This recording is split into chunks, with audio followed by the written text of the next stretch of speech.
Hi everybody, this is Mr. Bowman, and this is the first of several videos that I'm going to make for you to review a variety of AP Calculus topics. This first video is going to cover derivatives, maxes and mins, and inflection points. And we are also going to take a look at the mean value theorem. So our first question here is a no calculator free response question, and let's see what they tell us about this. Let f be the function defined by f of x is equal to cosine of 2x plus e to the sine x. Let g be a differentiable function. The table gives values of g and its derivative g prime at selected values of x. And let h be the function whose graph consisting of 5 line segments is shown in the figure above. The fact that g is differentiable allows us to conclude that g is continuous, and the fact that h consists of line segments allows us to find the slopes of those line segments if we want to. Part A says find the slope of the line tangent to the graph of f at x equal pi. That is a 2-point portion of that question. And literally to find that, we simply need to find f prime of x and evaluate it at x equal pi. So f prime of x is equal to, don't forget to apply the chain rule here, so negative sine of 2x times the derivative of 2x, which is 2, plus e to the sine of x times the derivative of the sine of x, which is the cosine of x. And then we need to evaluate that at pi. So we're going to jump over to the scoring rubric here, and on the scoring rubric here you can see our derivative. That's equivalent to what we found, and then you have to evaluate that at 2 pi. At pi, I'm sorry. And you cannot leave these unsimplified. You have to evaluate those trig functions there. So don't forget to do that. You also have to evaluate that one there. And that's where your 2 points come from in that first portion. The second part, part B, is also worth 2 points. And it says, let k be the function defined by k of x is equal to h of f of x. Find k prime of pi. So k prime of x is going to be equal to, using the chain rule again, h prime at f of x times f prime of x, the derivative of the outside evaluated at the inside, times the derivative of the inside. Now we need to plug in x equal pi and evaluate f of x and f prime of x, and then h prime of f of pi. So we jump over to the scoring rubric here.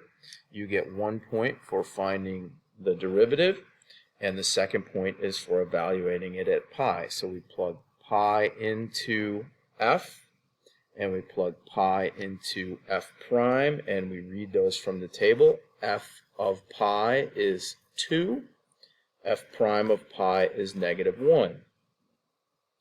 Then we need to find h prime of 2.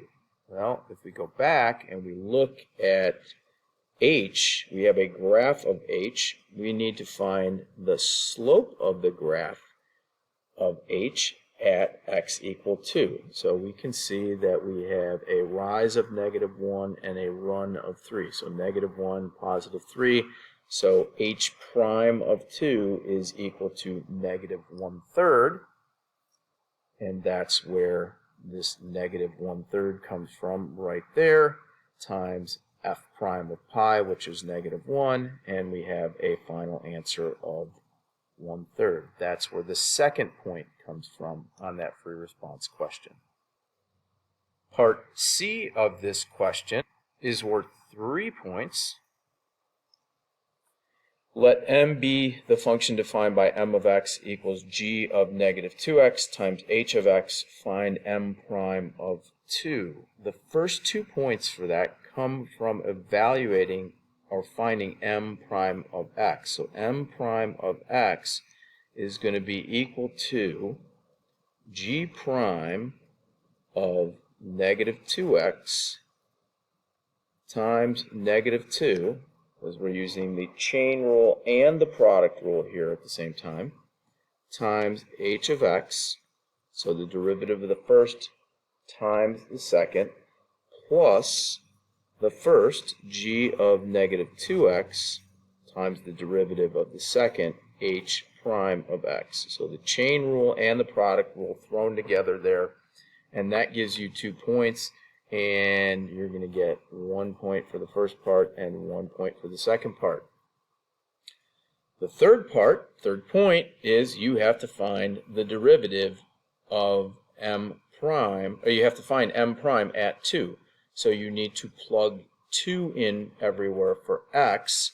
So you're going to have g prime of negative 4 times negative 2 times h of 2 plus g of negative 4 times h prime of 2. And g and g prime values are going to come from the table above. H prime of 2 you actually found earlier because you needed it for part B, and h of 2 you're going to read off the table.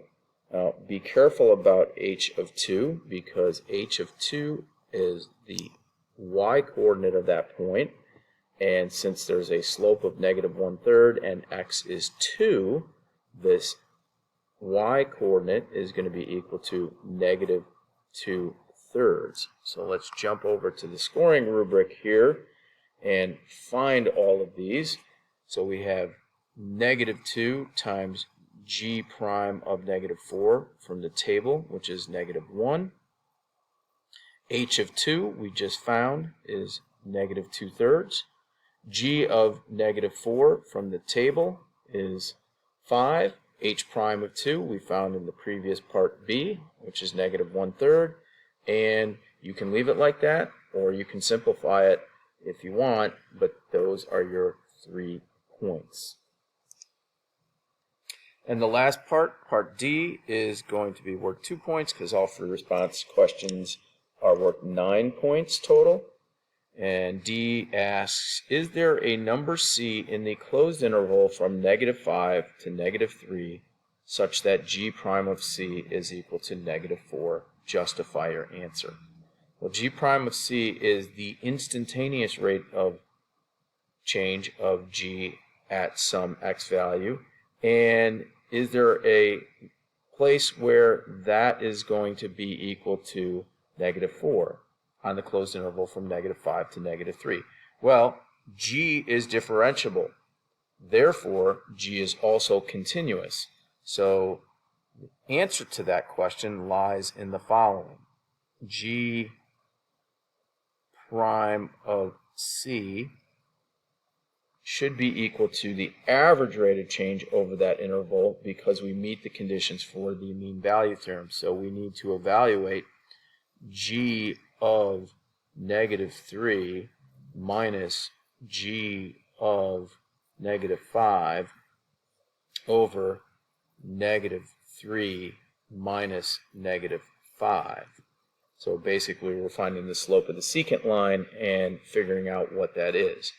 So again, from the table we can find those values, and if we look at the scoring rubric, g of negative 3 is equal to 2, g of negative 5 is equal to 10, and negative 3 minus negative 5 is positive 2. So you simplify that and you get a average rate of change of negative 4. Again, because we were told in the stem of the problem that g is differentiable, that means g is differentiable and continuous on this closed interval, and therefore the mean value theorem applies, and therefore the instantaneous rate of change will be equal to the average rate of change for at least one value between -5 and -3. And to get full credit there, you need to show the work to find the average rate of change, and then you need to justify that by invoking the mean value theorem. And remember, the mean value theorem says that the average rate of change will be equal to the instantaneous rate of change for some x value, at least once, for some x value between the endpoints of the interval, if the function is continuous on the closed interval and differentiable on the open interval.